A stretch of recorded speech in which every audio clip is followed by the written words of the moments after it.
اعوذ باللہ من الشیطان الرجیم بسم اللہ الرحمن الرحیم مولاي صل وسلم دائما ابدا على حبیبک خیر الخلق كلهم یا رب بالمصطفى بلغ مقاصدنا واغفر لنا ما مضى یا واسع الکرم۔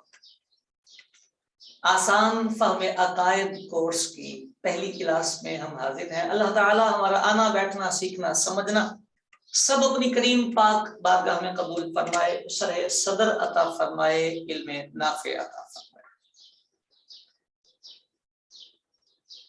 عقیدہ ایمان ہے، یعنی بڑے سادے اور مختصر الفاظ میں اس کو میں بیان کرنا چاہوں۔ عقیدہ دل کے عقد کو کہا جاتا ہے، تصدیق کو کہا جاتا ہے، اسی سے نظریہ بنتا ہے، اسی سے ایمان بنتا ہے، اسی سے نظام بنتا ہے۔ اب کتنا اہم ہے یہ ہر شخص بآسانی سمجھ سکتا ہے کہ جس چیز پر آپ کا نظام زندگی، آپ کا نظام مذہب چل رہا ہو، وہ درست رکھنا، اسے سمجھنا یہ کتنا ضروری۔ امت میں فتنہ، انتشار، خلفشار بہت سارا پیدا ہونے کی وجہیں عقائد ہوتے ہیں۔ عقیدہ درست ہو تو ایک ملت ترتیب پاتی ہے، ایک مذہب ترتیب پاتا ہے، لیکن اگر اس میں عقیدے کا اختلاف آنا شروع ہو جائے، عقیدے میں تبدیلیاں آنا شروع ہو جائیں تو اسے انتشار، فتنہ، بدعت کے لفظ سے تعبیر کیا جاتا ہے۔ کتابوں میں لکھا ہے کل قیامت میں بہت سارے لوگ اپنا عقیدہ پہچاننے کی وجہ سے جنت میں چلے جائیں گے، یعنی وہ عقیدے میں سچے ہوں گے، مخلص ہوں گے۔ سیدی امام اہل سنت فاضل بریلی رحمت اللہ تعالی علیہ، آپ نے ایک مقام پہ ارشاد فرمایا سب سے اولین فرض یہ ہے، سب سے اولین فرض یہ ہے، اولین کے ساتھ اہم ترین بھی فرمایا کہ بندہ بنیادی عقائد کا علم حاصل کرے۔ کیوں؟ اس لیے کہ اس پر اس کا ایمان و کفر بیس کرے گا، اس پر اس کا صراط مستقیم پر رہنا اور گمراہ ہونا بیس کرے گا۔ اگر یہی اس کے پاس نہیں ہوگا تو کبھی بھی بھٹک جائے گا، کبھی جانتے بوجھتے بھٹکے گا، کبھی انجانے میں بھٹک جائے گا۔ بات سمجھ آ رہی ہے؟ عقیدہ اتنی اہم چیز کا نام ہے۔ عقیدے کے عنوان پر بہت ساری چیزیں ہیں، بہت سارے کام ہیں، اور ہم نے اس کورس میں جو ترتیب دیا ہے، آپ پہلی کلاس لے لیں گے تو اللہ نے چاہا آپ کو اندازہ ہو جائے گا کہ ہم اس پیرائے میں آپ کو کیا سمجھانا چاہتے ہیں۔ بسا اوقات انسان وہ غلطیاں کرتا ہے کہ جو اسے نہیں کرنی چاہیے، یعنی ایمان و کفر کے اعتبار سے غلط عقیدے اور نظریے پر قائم ہو جاتا ہے۔ اچھا، بسا اوقات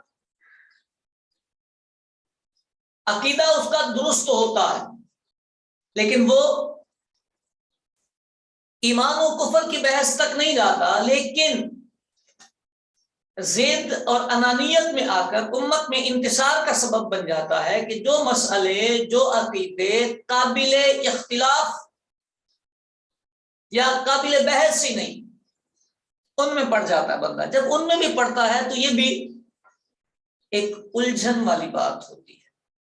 بنیادی طور پر ہم اگر عقیدے کا باب شروع کرتے ہیں تو اس باب میں جو چیزیں ہمیں پیش نظر رہنی چاہیے، جن چیزوں کو ہمیں اپنے سامنے رکھنا چاہیے، وہ ترتیب سے آپ سمجھتے چلے جائیے گا تو اللہ نے چاہا آپ کے ذہن کے گوشے روشن ہوتے چلے جائیں گے۔ سب سے پہلے پتہ ہونا چاہیے ایمان کسے کہتے ہیں۔ ہم مومن ہیں، مسلم ہیں، اسلام لائے ہیں، ایمان کسے کہتے ہیں؟ ہم سادے سادے لوگ ہیں، ہم کہتے ہیں ہم نے کلمہ پڑھا ہے، ہم پکے سچے مومن، ہم پکے سچے مومن ہیں، کلمہ پڑھو مومن ہو گیا۔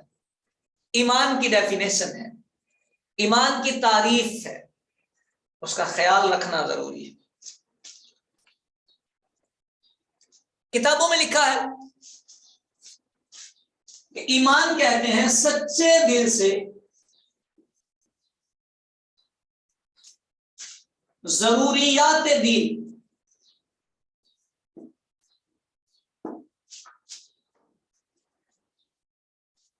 کی تصدیق کرنا۔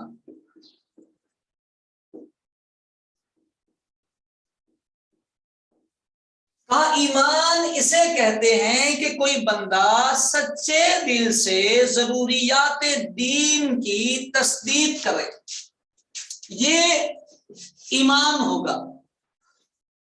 میں ضروریات دین کو ڈیفائن کروں گا، سچے دل سے ضروریات دین کی تصدیق کرنا، اسے ایمان کہتے ہیں۔ دل سچا نہ ہو تو بھی بندہ مومن نہیں، ضروریات دین سارے کے سارے پیش نظر نہ ہو، بندہ ان کی تصدیق، کسی ایک کا بھی انکار کرے تو بھی مومن نہیں، اور اگر تصدیق ہی نہ کرے، خاموش رہے، نہ ہاں میں نہ نہ میں، پھر بھی بندہ مومن نہیں۔ ایمان کے لیے ضروری ہے سچے دل سے ضروریات دین کی تصدیق کر دے۔ اب اس مقام پر یہ بات ذہن میں رکھنی پڑے گی کہ ساری ضروریات دین کی تصدیق، کسی ایک کا انکار،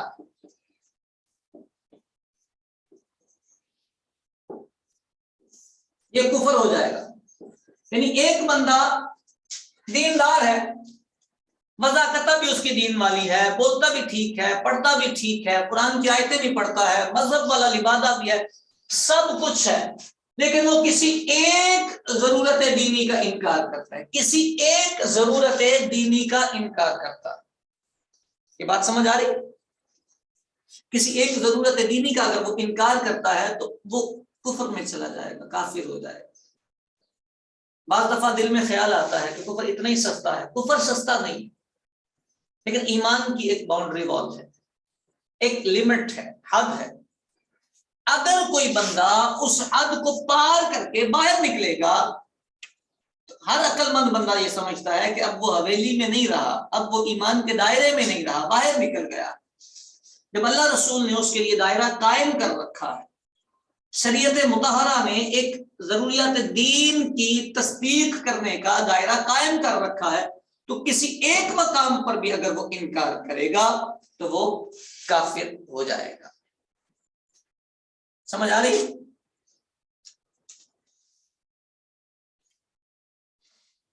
اچھا، اس کے ساتھ ہی کفر کو بھی دیکھ لیں، یہی والی ڈیفینیشن آپ اس کو یوں کر دیں کہ کسی ایک ضرورت دینی کا انکار کفر ہو جائے گا۔ کفر کی ڈیفینیشن یہ بن جائے گی، کسی ایک ضرورت دینی کا انکار کفر ہو جائے گا۔ بات سمجھ آ رہی ہے آپ کو؟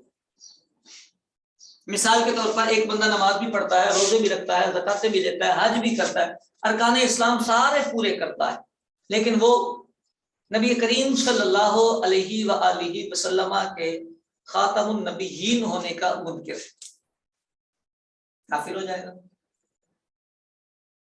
سمجھ آ رہی بات؟ اچھا، اسی طرح وہ خاتم النبیین تو مانتا ہے، لیکن نماز کی فرضیت کا وہ انکار کر دیتا ہے. نماز کا فرض ہونا یہ بھی ضرورت دینی. ایک مقام پہ اس نے انکار کیا، کافر ہو جائے گا. وہ روزے کی فرضیت کا انکار کر دیتا ہے، وہ بندہ کافر ہو جائے گا.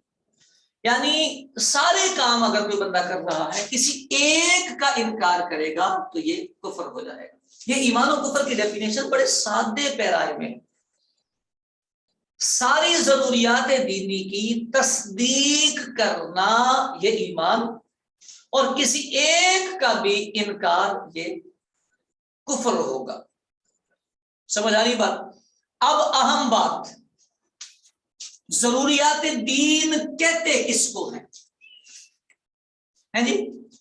ضروریات دین کس کو کہا جاتا ہے؟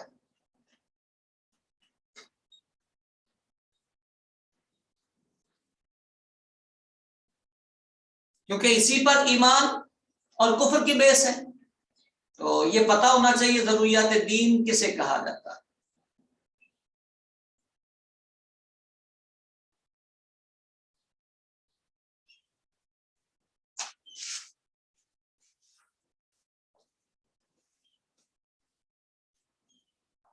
ضروریات دین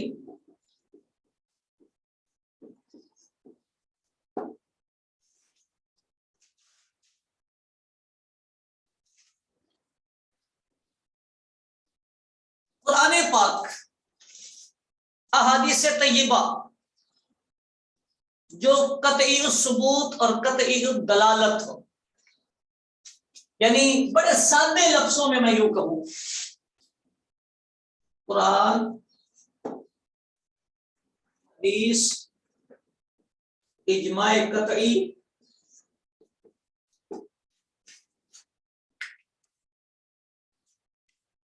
سے ثابت ہونے والی وہ دلیل جس میں شبہ نہ ہو.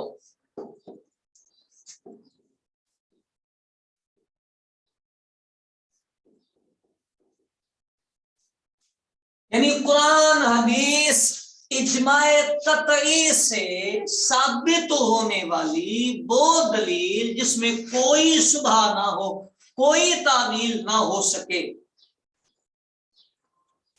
اس دلیل سے جو مسئلہ ثابت ہوگا وہ ضرورت دینی ہوگا، وہ ضرورت دینی ہوگا. اب مسئلہ یہ ہے کہ قرآن پاک، حدیث پاک، اجماع امت کا اس کی ساری دلیلیں قطعی ہیں. ابھی ہم نے جو بات کی ہے پوری، قرآن، حدیث، اجماع امت کی وہ قطعی دلیل جس میں کوئی شبہ بھی نہ ہو، یعنی اتنی کلیئر جیسے سورج کلیئر ہوتا ہے، اتنی کلیئر دلیل. سمجھ آ رہی؟ ایسی دلیل سے جو مسئلہ سمجھ میں آئے گا اس کو ضرورت دینی کہتے ہیں. چلیں میں اس بات کو تھوڑا اور ڈیفائن کرتا ہوں. قرآن پاک یا حدیث پاک سے جب کوئی مسئلہ ہمارے سامنے آتا ہے، کوئی آیت آ گئی، کوئی حدیث آ گئی، تو اس دلیل کو دو پیرائے میں دیکھا جاتا ہے. نمبر ایک ثبوت، نمبر دو دلالت. ثبوت کا مطلب کیا ہوتا ہے؟ یعنی ایک دلیل ہمارے سامنے آئی قرآن پاک سے، حدیث پاک سے. ثبوت کا مطلب یہ ہوتا ہے کہ نبی پاک سے لے کر ہم تک یہ دلیل بالکل پکی ثابت ہے. پکی، اس پکی کو اصطلاح میں کہتے ہیں متواتر، تواتر کے ساتھ ثابت. دلیل نبی پاک سے لے کر ہم تک جو آ رہی ہے وہ دلیل متواتر آ رہی ہے، تواتر کے ساتھ آ رہی ہے. یہ بات سمجھ آ رہی ہے بیٹے؟ یہ دلیل ہوگی قطعی الثبوت، جس میں تواتر آئے گا. تواتر کا مطلب یہ ہوتا ہے، دیکھیں نبی پاک نے صحابہ اکرام کو بات بتائی، صحابہ نے تابعین کو سمجھایا، تابعین نے آگے بات پہنچائی، یہ 3-4 اسٹیپس بنتے چلے گئے۔ اب ان 3-4 اسٹیپس میں صورتحال یہ دیکھی جائے گی کہ نبی پاک سے لے کر آخری بندے تک یہ جو روایت آ رہی ہے، یہ جو بات آ رہی ہے، کیا یہ کثیر لوگ اس کو بیان کر رہے ہیں یا کوئی اکا دکا بندہ اس کو بیان کر رہا؟ اگر کثیر لوگ بیان کر رہے ہیں، نبی پاک نے صحابہ کے مجمع سے بات کی، صحابہ نے آگے اپنے اپنے لوگوں کو بتایا، دوسرے مقام پر بھی ایک کثیر مجمع موجود ہے، تیسرے پر بھی کثیر مجمع موجود ہے، یعنی یہ بات جو یہاں سے چلی ہے وہ ایک سنگل بندے سے نہیں چل رہی، وہ کثیر لوگوں سے۔ کثیر کا مطلب بھی بتا دو۔ کثیر کا مطلب یہ ہے کم از کم اتنے لوگ ہوں کہ جن کا جھوٹ پر اتفاق کر لینا عقل کو سمجھ میں نہ آئے، یعنی اتنی تعداد میں ایک بات لوگ بتا رہے ہیں کہ دل کہتا ہے یار یہ سچی بات ہے، جب بھی تو اتنے لوگ بتا رہے ہیں۔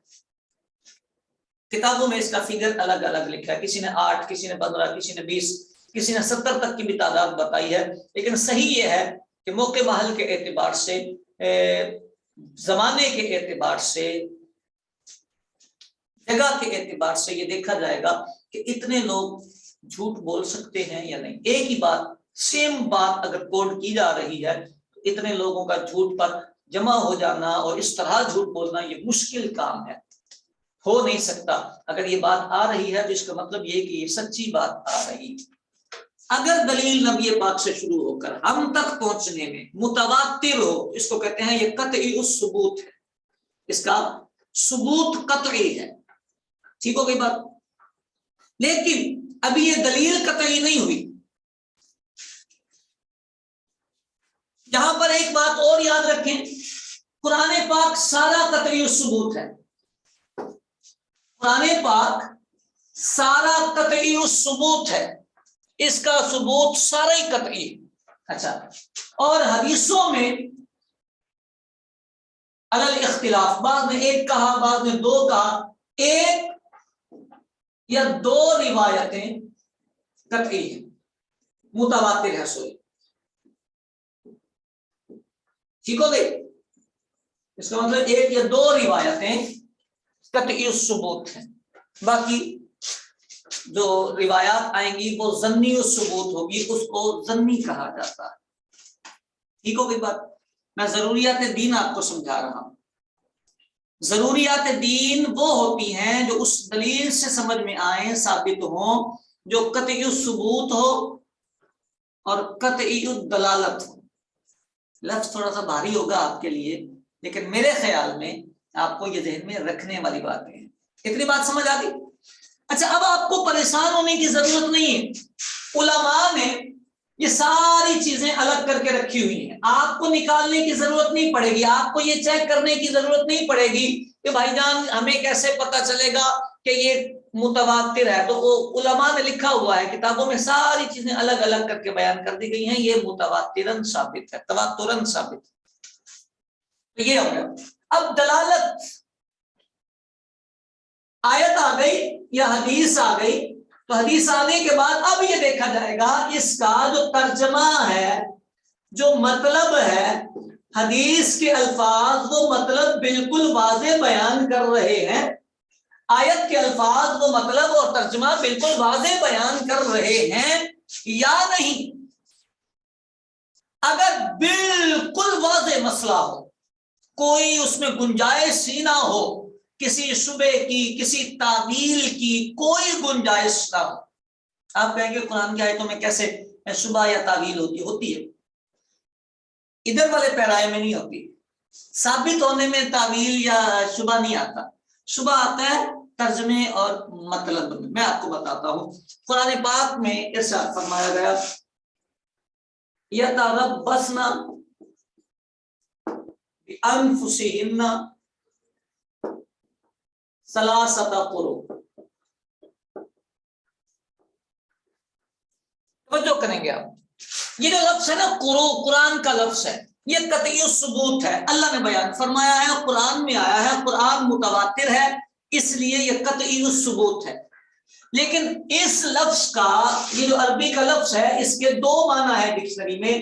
ایک اس کا معنی ہے حیض اور ایک اس کا معنی ہے طہر. دو معنی ہے بیٹے اس کے. کسی بھی ڈکشنری میں آپ چیک کریں گے, کہیں بھی آپ چیک کریں گے, عربی میں یہ دو معنی اور دونوں اپوزٹ, اس کو کہتے ہیں الفاظ متضادہ میں سے ہے یہ, اس کے دو معنی. اب جب اس کے دو معنی ہیں تو ہم نے اس کا ترجمہ کیا کرنا ہے, اس کا مطلب کیا لینا ہے, کیونکہ دونوں کے اعتبار سے مطلب بدل جائے گا. یہ عدت کا مسئلہ بیان کیا ہے. عدت کے مسئلے میں اللہ نے فرمایا کہ یہ عورتیں 3 قروء رکیں. اب 3 قروء انہوں نے عدت گزارنی ہے. اب 3 قروء میں 3 حیض ہیں یا 3 طہر ہیں, یعنی 3 پاکی کے دن گننے ہیں یا 3 حیض کے دن گننے ہیں. کاؤنٹنگ میں فرق آ جائے گا. سمجھ آ رہی, دنوں کی کاؤنٹنگ میں فرق آ جائے گا. مسئلہ کہاں ہے؟ آیت قطعی تھی لیکن اس کی دلالت ظنی ہے, یعنی یہاں پر ہمیں عربی زبان, عربی گرامر, ڈکشنری, اس نے ہمیں یہ سمجھایا ہے کہ یہ والا جو لفظ ہے یہ لفظ قطعی دلالت نہیں ہے, یہ کوئی ایک واضح معنی بیان نہیں کر سکتا. عرب لوگ اس کے 2 معنی لیتے ہیں, لہذا اس کا ایک واضح معنی نہیں. بات سمجھ آئیے؟ آسان ہے کہ مشکل؟ آسان ہونا چاہیے بیٹے. اتنی بات ہو گئی. اب آپ اور تھوڑی سی توجہ سے ایک دفعہ پھر اس بات کو سمجھنے کی کوشش کریں. دلیل قطعی الثبوت, یہ تو قرآن ہوگا اور 1 یا 2 حدیثیں آئیں گی, ٹھیک ہے, یہ قطعی الثبوت ہے. لیکن قطعی الثبوت ہونے کے بعد اب وہ قطعی الدلالت ہے یا نہیں, یعنی اس کا ترجمہ بالکل واضح ہے, مطلب بالکل واضح ہے یا نہیں, اس حساب سے 2 قسمیں بن جاتی ہیں. لہذا اگر بالکل واضح ہو تو اس کو کہتے ہیں قطعی الدلالہ, مانا بالکل واضح. اچھا, یہ پتہ لگنے کے لیے عالم بننا پڑتا ہے, اصول فقہ پڑھنے پڑتے ہیں, بلاغت پڑھنی پڑتی ہے, پھر جا کر یہ پتہ چلتا ہے کہ اس کا یہ معنی واضح ہے یا نہیں. یہ ہمیشہ یاد رکھیے گا.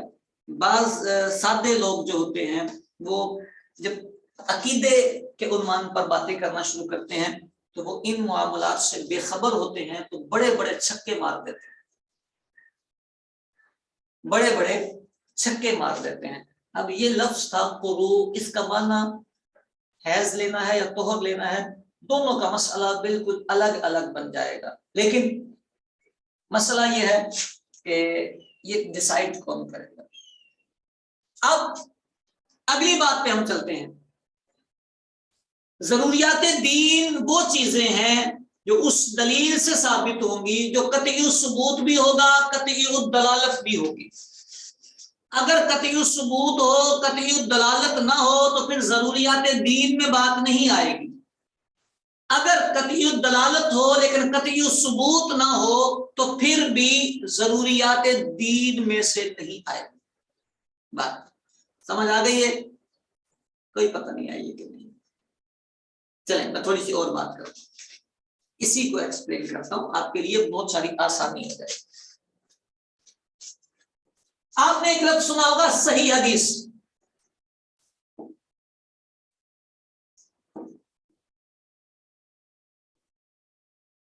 صحیح حدیثیں بہت ساری ہیں, بہت ساری ہیں. بخاری ہے, مسلم ہے, دیگر بہت ساری کتابیں ہیں صحیح. سمجھ آ گئی؟ اچھا, ابھی تک آپ کے کانسیپٹ میں یہ تھا کہ صحیح حدیث حدیث کا سب سے اعلیٰ درجہ ہے. جی بالکل اعلیٰ درجہ ہے, لیکن اس صحیح حدیث کے اعلیٰ ہونے کے باوجود اس کے لیولز ہیں. ہر لیول قطعی الثبوت نہیں ہے.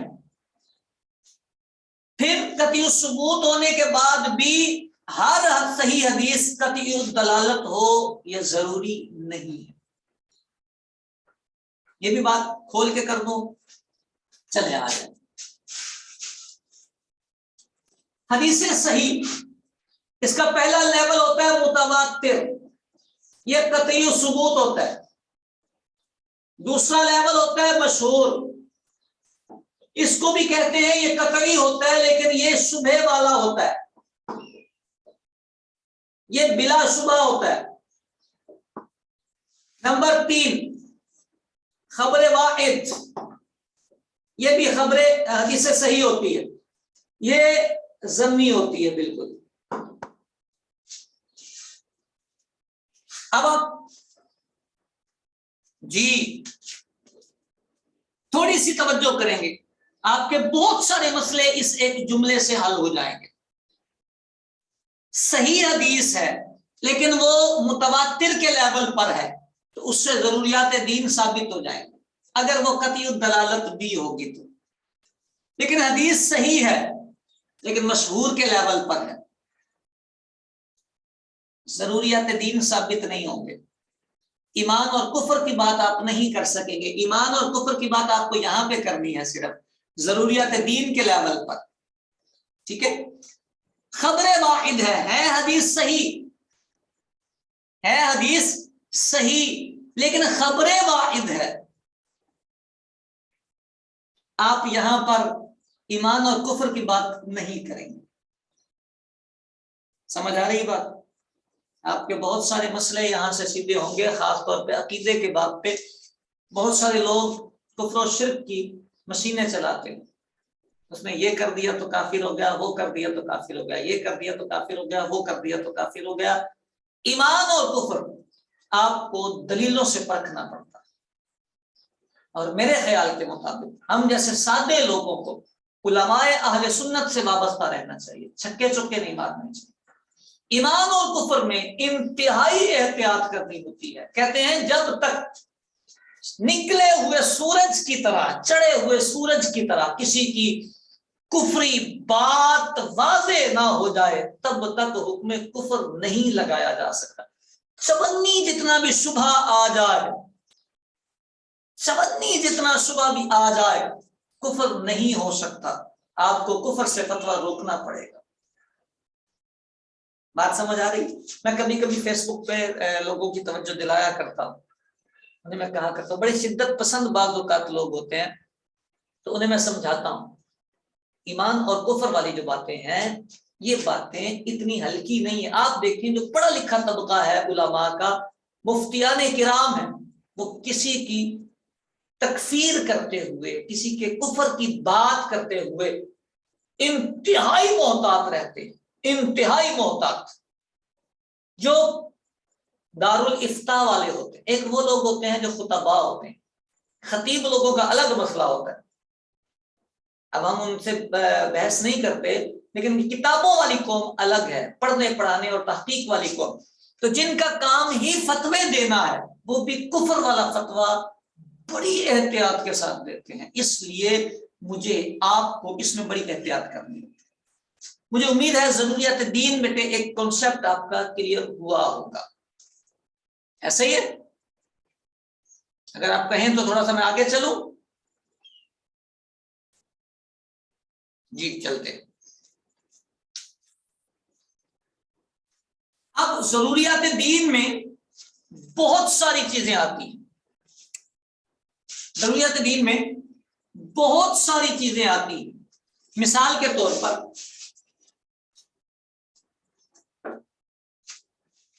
اللہ تبارک و تعالیٰ کا ایک ہونا،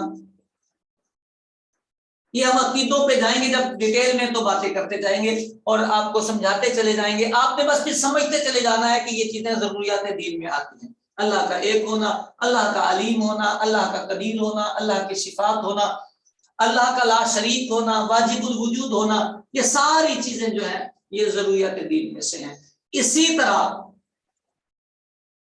بہت ساری چیزیں ایسی بھی ہوں گی کہ جو ضروریات دین سے نچلے لیول پر آ جائے، یعنی ان کی دلیل میں شبہ آ جائے گا۔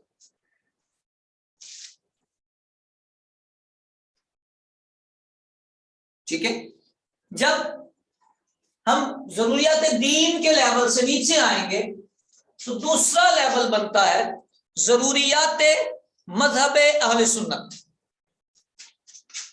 ہاں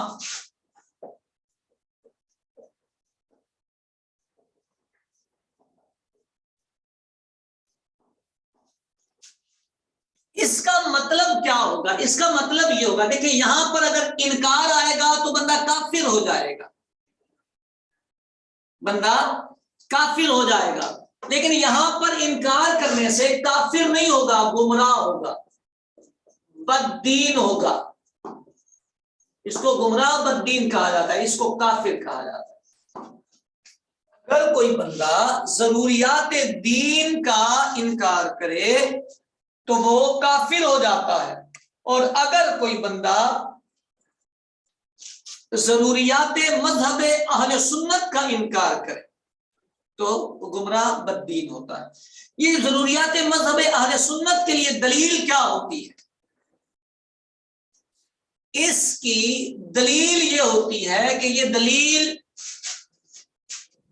تعویل کی گنجائش رکھتی ہے یا شبہے کی گنجائش رکھتی ہے، یعنی اس دلیل میں تعویل یا شبہ ہوتا ہے، اس چاہے وہ ثبوت میں ہو چاہے وہ دلالت میں ہو۔ اب ثبوت یا دلالت میں شبہے کی بنا پر اس کا لیول اس سے نیچے آ جاتا ہے۔ جب اس کا لیول نیچے آتا ہے تو یہ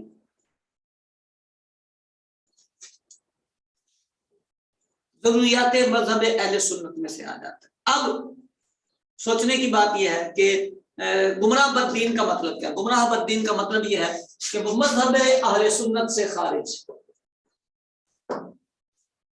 مذہب اہل سنت سے وہ خارج ہے، مسلمان ہے، وہ مسلمان ہے، کافر نہیں ہے وہ، لیکن اہل سنت سے اس کا کوئی تعلق نہیں، مذہب حق سے اس کا کوئی تعلق نہیں۔ یہاں پہ یہ بات آپ کے ذہن میں اب آ گئی ہوگی کہ ہر اہل سنت سے الگ ہونے والا کافر ہو جائے یہ ضروری نہیں، اہل سنت سے الگ ہونے والا ہر بندہ کافر ہو جائے یہ ضروری نہیں ہے، کیونکہ ضروریات مذہب اہل سنت کا انکار کرنے والا اہل سنت سے خارج ہو جاتا ہے لیکن کافر نہیں ہوتا۔ سمجھ آ رہی ہیں باتیں؟ بہت ساری چیزیں بیٹا آپ کی کلیئر ہوں گی، اللہ نے چاہا آپ کے ذہن میں بہت ساری چیزیں کلیئر ہو جائیں گی۔ یہ بات سمجھ آ رہی؟ اچھا، اس کی دلیل میں تعویل و شبہ ہوتا ہے، چونکہ میرا آپ کا لیول نہیں ہے کہ ہم دلیلیں چیک کرتے تھے، ہمیں علماء پر اعتبار کرنا پڑے گا، اعتماد کرنا ہوگا۔ علماء ہمیں بتا دیں گے کہ یہ جو ہے ضروریات مذہب اہل سنت میں سے ہے۔ مثال کے طور پر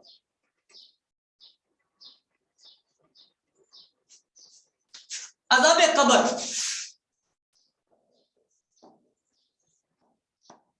حدیثوں میں مسئلہ لکھا ہوا ہے، سمجھ آ رہی؟ قیامت میں اعمال تولے جائیں گے، وزن اعمال، حدیثوں میں مسئلے لکھے ہوئے ہیں، لیکن یہ ضروریات دین میں سے نہیں، سمجھ آ رہی؟ یہ ضروریات دین میں سے نہیں، سمجھ آ گئی بات؟ ان کا اگر کوئی بندہ انکار کرے گا تو وہ کافر نہیں ہوگا، وہ اہل سنت سے نکلے گا۔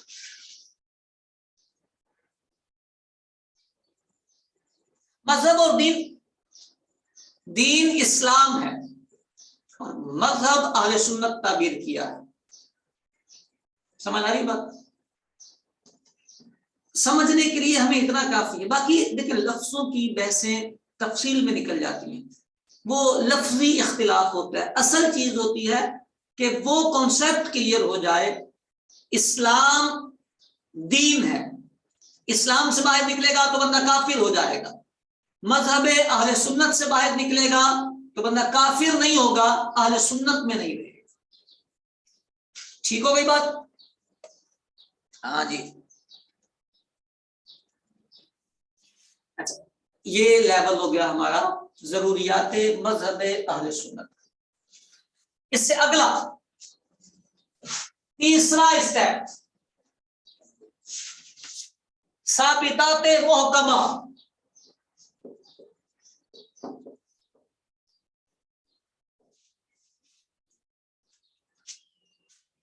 ہائے ہائے، دیکھیں اس کا لیول اس سے بھی نیچے ہے، یہ متواتر دلیل ہے، قطعی دلیل ہے، اس میں دلیل قطعی ہے لیکن شبہ اور تعویل کی گنجائش، یہاں پر جا کر دلیل ہی ظنی ہو جاتی ہے، دلیل ہی ظنی ہو جاتی ہے۔ اچھا، جب دلیل ظنی ہو جاتی ہے تو اس کے دو صورتیں بنتی ہیں۔ ظن کا مطلب ہوتا ہے اس میں گنجائش نکل آئی ہے۔ اب گنجائش نکلتی ہے تو ظاہر سی بات ہے دو چیزیں اس کے اسکیل میں آ جاتی ہیں۔ اگر دونوں لیولز برابر برابر آ جائیں، دونوں لیولز برابر برابر آ جائیں، اس کا مطلب یہ کہ نہ یہ بھاری ہے نہ یہ بھاری ہے، دونوں لیول اس کے برابر۔ اور اگر ایسا ہو کہ ایک سائڈ اپ ہو اور ایک ڈاؤن ہو، ایک میں زیادہ توجہ جا رہی ہے، عقل اس کو زیادہ تسلیم کر رہی ہے، لیکن دوسری طرف کی بھی گنجائش بنتی ہے۔ جب کسی لفظ میں، جب کسی روایت میں، دلیل میں ڈبل سائیڈڈ چیزیں آئیں گی تو ڈبل سائیڈڈ ضروری نہیں کہ ایک لیول پر آ رہے، ایسا ہوتا ہے کہ ایک سائیڈ اس کی پاور والی ہے بٹ دوسری سائیڈ پہ مائنر سا شبہ ہے، گنجائش ہے کہ یہ بھی ہو سکتا ہے۔ سمجھ آ رہی بات؟ جب صورتحال یہ ہو کہ وہ معمولی سا شبہ آئے، یعنی ایک طرف قابل توجہ ہو، اکثر لوگوں کی رائے ہو اور اللہ آپ پہ رحم کرے اس کی طرف سارے لوگ مائل ہوں، اور دوسری جانب پہ معمولی سا گنجائش نکلے دوسرے معنی کی، یعنی یہ گنجائش گویا کہ ایسا ہے جیسا کہ کہتے ہیں کل عدم، عدم نہیں کل عدم، ہے صحیح لیکن نہ ہونے کے برابر ہے صحیح لیکن نہ ہونے کے برابر، ٹھیک ہے۔ اچھا، اب یہ جو ثابتات محکمہ ہوتی ہیں، یہ دلیل سمجھ آ گئی بیٹے آپ کو؟ اس میں کیا ہوتا ہے، دلیل ظنی ہوتی ہے، ظن ہے تو ڈبل سائیڈڈ ہوگا، ڈبل سائیڈڈ ہے تو اس کی جو